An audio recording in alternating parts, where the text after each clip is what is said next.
台语文千万字，大家要和大家做伙来买一字，特别过年啊，有诶较大的家族啊，拢会做伙围炉。今仔日要大家来小解这一字，就是族家族的族，族就是有血缘关系亲人，像咱讲家族、亲族。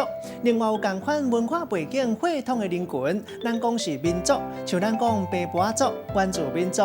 啊，若性质同款的一群人，像咱讲股票族，代表讲投资股票的人。另外，还有菜篮族，意思就是家庭主妇，带大家做伙来小解两个词。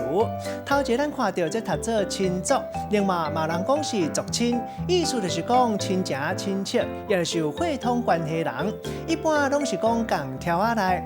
另外第二个词，咱讲族谱，嘛人讲是家谱，就是记录宗族、家族关系谱仔册。咱用一句话来举例，甲这两个词合做伙。譬如讲，有一个同事拄来报道，含伊共姓，算是同的。本来无熟悉，一个讲起了后，转去查族谱，才查讲两个人原来是亲族的关系。今仔日小解这一字族，提供予大家参考。